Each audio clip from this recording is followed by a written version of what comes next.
Hi friends, good morning. ಮನಸ್ಸುಗಳ ಮಧುರ YouTube ಚಾನಲ್ಗೆ ತಮಗೆಲ್ಲರಿಗೂ ಸ್ವಾಗತ.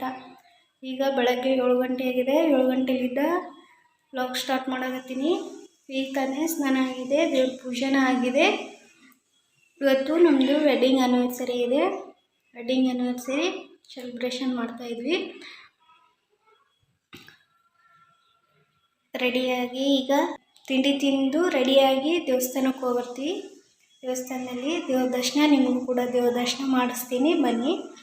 ಈಗ ತಿಂಡಿ ತಿನ್ಕೊಂಬರ್ತಾ ಇದ್ದೀನಿ. ಬಾಯ್. ತಿಂಡಿ ತಿನ್ನೋಣ, ಬನ್ನಿ. ಈಗ ತಾನೇ ತಿಂಡಿ ಆಯಿತು. ತಿಂಡಿ ಆಗಿಂದ ಮನೆಯಲ್ಲಿ ಸ್ವಲ್ಪ ನಿನ್ನೆ ತಂದ ಕಲ್ಲಂಗಡಿ ಹಣ್ಣಿತ್ತು. ಹಾಗಾಗಿ ನನ್ನ ಮಗಳು ಹಣ್ಣು ಕೊಡು ಅಂತ ಕೇಳಾಕತ್ತಿದ್ಲು. ಹಾಗಾಗಿ ಸ್ವಲ್ಪ ಕಲ್ಲಂಗಡಿ ಹಣ್ಣು ಇತ್ತಲ್ಲ, ಅದನ್ನ ಕಲ್ಲಂಗಡಿ ಹಣ್ಣು ಹೆಚ್ಕೊಂಡು ಈ ಕಲ್ಲಂಗಡಿ ಹಣ್ಣು ತಿಂತಾಯಿದ್ವಿ.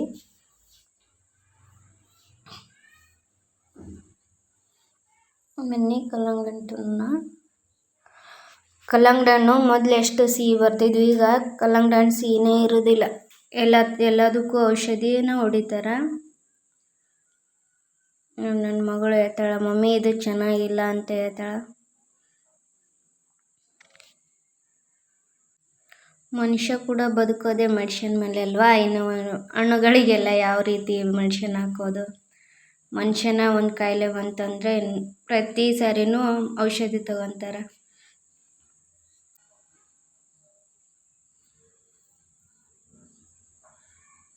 ಬನ್ನಿ ಇವಾಗ ಕಲ್ಲಂಗಡಿ ಹಣ್ಣು ತಿನ್ಕೊಂಡು ಮುಂದೆ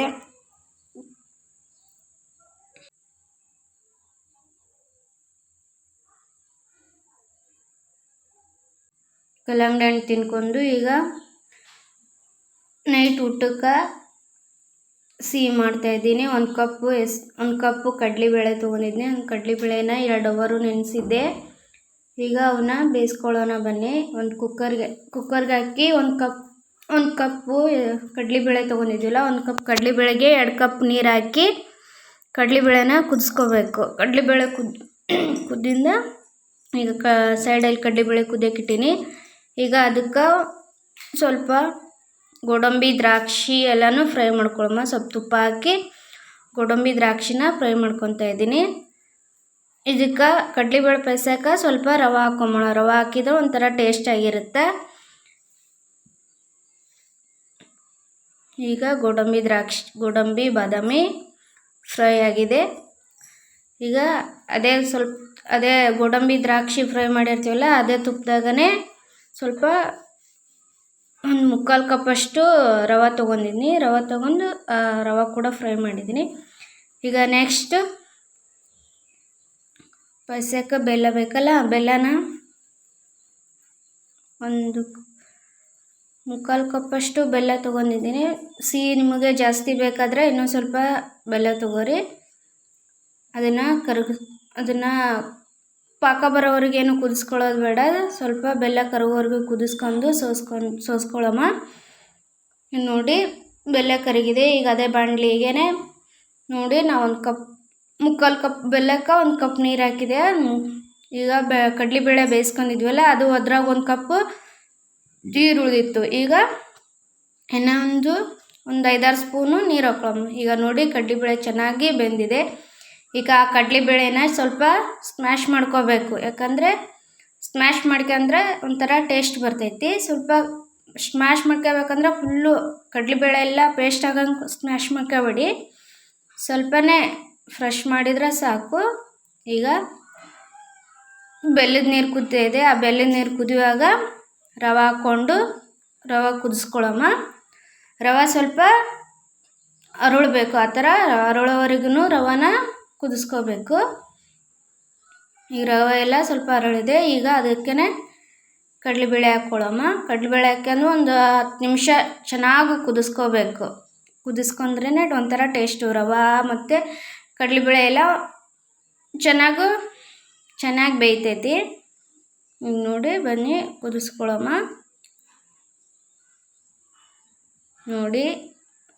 ನೋಡೋಕೆ ಎಷ್ಟು ಚೆನ್ನಾಗಿ ಕಲರ್ಫುಲ್ಲಾಗಿ ಕಾಣ್ತೈತಲ್ಲ. ಈಗ ಅದಕ್ಕೆ ಒಂದು 4 ಸ್ಪೂನಷ್ಟು ಕೊಬ್ಬರಿ ಹಾಕ್ಕೊಳ್ಳೋಣ. ಇದಕ್ಕೆ ಕೊಬ್ಬರಿನ ನಿಮ್ಮ ಮನೆಯಲ್ಲಿ ಹಸಿ ಕೊಬ್ಬರಿ ಇದ್ದರೆ ಹಸಿ ಕೊಬ್ಬರಿ ರುಬ್ಬಿ ಅದ್ರ ಹಾಲು ತೆಗೆದು ಸ್ವಲ್ಪ ಕೊಬ್ಬರಿ ಸ್ವಲ್ಪ ಆದ್ರೂ ಹಾಲು ತೆಗ್ದಿರೋ ಹಾಲೆಲ್ಲ ಹಾಕ್ಕೊಳ್ಳಿ. ನಮ್ಮ ಮನೆಯಲ್ಲಿ ಹಸಿ ಕೊಬ್ಬರಿ ಇದ್ದಿಲ್ಲ, ಹಾಗಾಗಿ ನಾನು ಒಣ ಕೊಬ್ಬರಿನ ತುರಿದು ಹಾಕ್ಕೊಳಕತ್ತೀನಿ. ಸ್ವಲ್ಪ ಹಾಲು ಸಹ ಸೇರಿಸ್ಕೊಳ್ತಾ ಇದ್ದೀನಿ.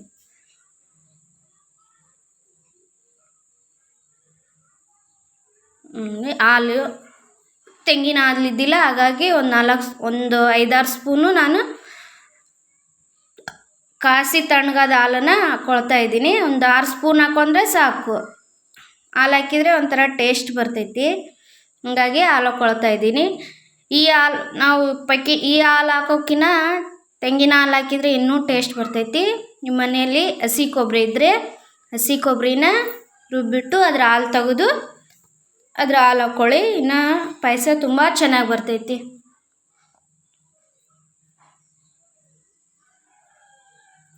ಈಗ ಇದನ್ನ ಒಂದು 10 ನಿಮಿಷ ಕುದಿಯಕ್ಕೆ ಬಿಡೋಣ. ಮುಚ್ಚಿಟ್ಟು ಒಂದು 10 ನಿಮಿಷ ಕುದಿಯಕ್ಕೆ ಬಿಟ್ಬಿಡೋಣ.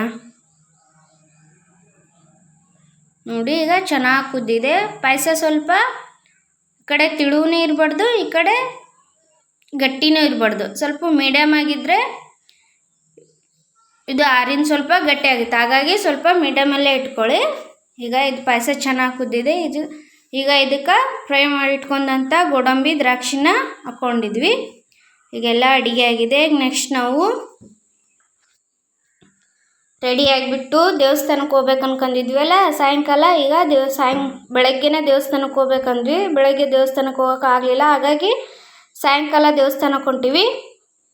ಬನ್ನಿ, ದೇವಸ್ಥಾನದಲ್ಲಿ ದೇವ್ರನ್ನ ನಿಮಗೂ ಕೂಡ ದರ್ಶನ ಮಾಡಿಸ್ತಾ ಇದ್ವಿ. ಈಗ ನಾವು ದೇವ್ರ ಗುಡಿಗೆ ಎಂಟ್ರಿ ಆದ್ವಿ. ಈಗ ನಾವು ದೇವ್ರನ್ನ ನಿಮಗೂ ಕೂಡ ದರ್ಶನ ಮಾಡಿಸ್ತೀನಿ, ಬನ್ನಿ. ನಾವು ನೈಟು ದೇವಸ್ಥಾನಕ್ಕೆ ಹೋದ್ವಲ್ಲ, ನೈಟ್ ದೇವಸ್ಥಾನಕ್ಕೆ ಹೋಗೋದ್ರಿಂದ ಜನ ಯಾರು ದೇವ್ರ ದರ್ಶನಕ್ಕೆ ಹೋಗಿದ್ವಲ್ಲ, ಹಂಗಾಗಿ ದೇವ್ರ ಗುಡಿಯಲ್ಲಿ ಯಾರೂ ಇದ್ದಿಲ್ಲ. ದೇವ್ರ ಗುಡಿ ಎಲ್ಲ ಎಷ್ಟು ಪ್ರಶಾಂತವಾಗಿತ್ತು ಗೊತ್ತಾ. ಇದೊಂದು ಗುಡಿ, ಇದು ಶಿವನ ಗುಡಿ. ಚಡ್ಚಂದಲ್ಲಿ ಯಾರೆಲ್ಲ ಇದ್ದೀರಾ, ಈ ಶಿವನ ಗುಡಿ ಎಲ್ಲರಿಗೂ ಗೊತ್ತಿರ್ತೈತೆ. ಇದು ಚಡ್ಚಂದಲ್ಲೇ ಅತಿ ದೊಡ್ಡ ಗುಡಿ ಅಂತಲೇ ಹೇಳ್ಬೋದು. ಈ ಗುಡಿ ಬಂದರೆ ನನಗೇನೋ ಒಂಥರ ಸಮಾಧಾನ. ನನಗಂತಲ್ಲ, ಎಲ್ಲರಿಗೂ ಸಮಾಧಾನ ಗುಡಿಗೆ ಹೋದರೆ. ಈಗ ಗುಡಿಗೆ ಹೋಗ್ಬಂದು ಮನೆಗೆ ಬಂದ್ವಿ. ಮನೆಗೆ ಬಂದು ಕೇಕ್ ಕಟ್ ಮಾಡಾಕತ್ತೀವಿ. ಬನ್ನಿ ನಮ್ಮ ಜೊತೆ ನೀವು ಕೇಕ್ ತಿನ್ನೋಂತ್ರಿ.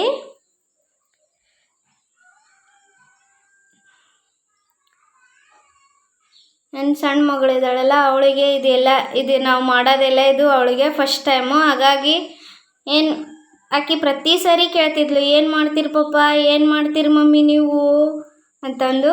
ಈಗ ಕೇಕ್ ಕಟ್ ಮಾಡ್ತೀವಿ ಅಂದರೆ ಸುಮ್ಮ ಕೂತಿದ್ಲು. ಯಾವಾಗ ಕೊಡ್ತೀವಿ ತಿನ್ನಕ ಅಂತಿದ್ಲು. ಅವೆಲ್ಲ ಕ್ಯಾಂಡಲ್ ನೋಡಿ ಇದಿಷ್ಟೆಲ್ಲ ಹಚ್ಬೇಕಾ ಅಂತ ಕೇಳ್ತಿದ್ಲು. ಹಾಗಾಗಿ ಎಕ್ಸೈಟಾಗಿ ಕುಂತಿದ್ಲು, ಏನು ಮಾಡ್ತಾರೆ ಇವರು ಅಂತ ನೋಡ್ಬೇಕಂತ ಸುಮ್ಮನೆ ಕೂತಾಳ. ಬನ್ನಿ ಈಗ ಕೇಕ್ ಕಟ್ ಮಾಡೋಣ. ಪ್ರತಿ ವರ್ಷ ವೆಡ್ಡಿಂಗ್ ಆ್ಯನಿವರ್ಸರಿ ಆಚರಿಸ್ಬೇಕಾದ್ರೆ ನನಗೇನೋ ಒಂಥರ ಖುಷಿ ಇತ್ತು. ಬಟ್ ಈ ವರ್ಷ ಯಾಕೋ ಒಂಥರ ಬೇಜಾರಾಗಿತ್ತು. ಹಾಗಾಗಿ ನಾವು ಜಾಸ್ತಿ ಏನು ಆಚರಿಸ್ತೇ ಇಲ್ಲ. ಪ್ರತಿ ಸರಿ ನಾವು ಎಲ್ಲರೂ ಟ್ರಿಪ್ಪಿಗೆ ಹೋಗ್ತಾಯಿದ್ವಿ. ಸರಿ ಮನಸ್ಸಿಗೇನೋ ಒಂಥರ ಬೇಜಾರು, ಹಂಗಾಗಿ ಎಲ್ಲಿ ಟ್ರಿಪ್ಪಿಗೆ ಹೋಗೋಕ್ಕಾಗಲಿಲ್ಲ. ಅದು ಒಂದು ನಮ್ಮ ಮನೆಯವ್ರಿಗೆ ರಜೆ ಕೊಡಲಿಲ್ಲ. ರೀಸೆಂಟಾಗಿ ನಮ್ಮ ಮಾವರೊಬ್ಬರು ತೀರ್ಕೊಂಡಿದ್ರು, ಹಂಗಾಗಿ ಅಲ್ಲಿ ನಾವು ರಜೆ ಹಾಕಿ ಅಲ್ಲಿಗೆ ಹೋಗಿದ್ವಿ. ಹಂಗಾಗಿ ರಜೆ ಕೊಡಲಿಲ್ಲ. ಮತ್ತು ಬ್ಯಾಡ ಬಿಡು, ಎಲ್ಲಿ ರಜೆ ತೊಗೊಳೋದಂತಂದು ಮನೇಲೇ ಇದ್ವಿ. ನೆಕ್ಸ್ಟ್ ಮಾರ್ಚ್ ಬಂದ್ರೆ ಮತ್ತೆ ಎಲ್ಲಾದರೂ ಹೋಗಮ್ಮ, ನೆಕ್ಸ್ಟು ಏಪ್ರಿಲ್ ಬಂದರೆ ಎಲ್ಲರೂ ಹೋಗಮ್ಮ ಅಂದ್ರೆ, ಹಂಗಾಗಿ ಎಲ್ಲಿ ಹೋಗೋಕ್ಕಾಗಲಿಲ್ಲ. ಬನ್ನಿ ಇವಾಗ ಕೇಕ್ ಕಟ್ ಮಾಡೋಣ.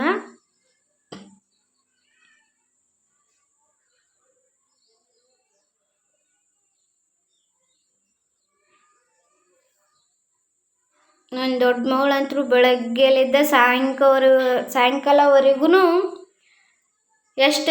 ಎಷ್ಟು ಸತಿ ವಿಶ್ ಮಾಡ್ಯಾಳ ಅಂದ್ರೆ ನಮಗೆ ಗೊತ್ತಿಲ್ಲ. ಅಷ್ಟು ಸತಿ ನೆನಪಾದಾಗೊಮ್ಮೆ wish you happy wedding anniversary mummy, wish you happy wedding anniversary mummy ಆಕೆಗೆ ಯಾವಾಗೆಲ್ಲ ನೆನಪಾಗುತ್ತೋ ಅವಾಗೆಲ್ಲ ಹೇಳಾಕಿ.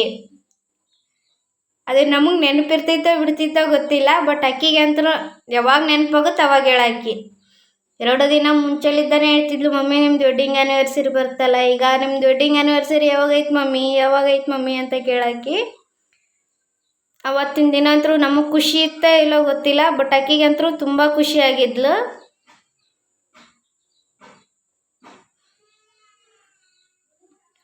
ನೋಡಿ ಅವ್ರ ಪಪ್ಪ ವಿಶ್ ಮಾಡಿನಂತ ತಾನು ಮತ್ತೆ ರಿಟರ್ನ್ ವಿಶ್ ಮಾಡ್ತಾಳ.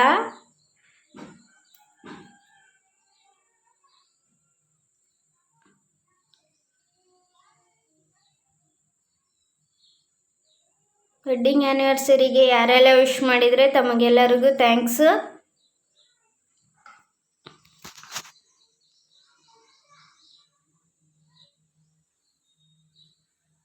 ಈಗ ಕೇಕ್ ಎಲ್ಲ ಕಟ್ ಮಾಡಿದಾಗಿದೆ. ಈಗ ನೈಟ್ ಊಟ ಮಾಡೋಕತ್ತಿದ್ವಿ.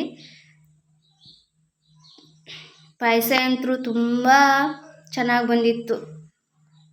ಸ್ವೀಟಲ್ಲಿ ಅಂದರೆ ನನಗೇನೂ ಇಷ್ಟ ಆಗಲ್ಲ. ಈ ಕಡಲೆಬೇಳೆ ಪಾಯಸ ಅಂದ್ರೆ ಮಾತ್ರ ಇಷ್ಟ ನನಗೆ. ಅದನ್ನೊಂದು ಸ್ವೀಟೇ ತಿನ್ನಲ್ಲ ನಾನು, ಅದರಲ್ಲಿ ಎಲ್ಲ ಸ್ವೀಟ್ನಲ್ಲಿ ಇದು ಮಾತ್ರ ಸ್ವಲ್ಪ ಇಷ್ಟ.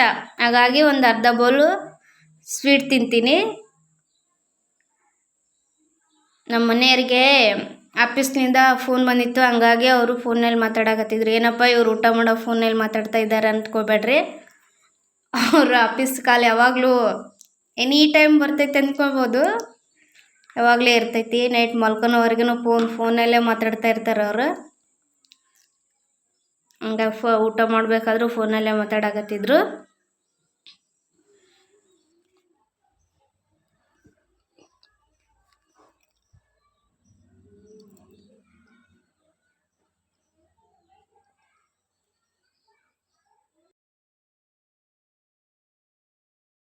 ನಾವು ಮಾಡಿರುವ ವಿಡಿಯೋ ಯಾರಿಗೆಲ್ಲ ಇಷ್ಟ ಆಗಿದೆ ಲೈಕ್ ಮಾಡಿ, ಶೇರ್ ಮಾಡಿ. ಹೊಸದೇ ನೋಡೋರು ನನ್ನ ಚಾನಲ್ನ ಸಬ್ಸ್ಕ್ರೈಬ್ ಮಾಡಿ, ಪಕ್ಕದಲ್ಲಿ ಕಾಣುವ ಬೆಲ್ ಐಕಾನನ್ನು ಕ್ಲಿಕ್ ಮಾಡಿ. ನಾನು ಈ ವಿಡಿಯೋನ ಇಲ್ಲಿಗೆ ಎಂಡ್ ಮಾಡ್ತಾ ಇದ್ದೀನಿ. ಎಲ್ಲರೂ ಫುಲ್ ವಿಡಿಯೋ ನೋಡಿ ಸಪೋರ್ಟ್ ಮಾಡಿ. ನಿಮ್ಮ ಸಪೋರ್ಟ್ ನಮಗೆ ತುಂಬಾ ಬೇಕು.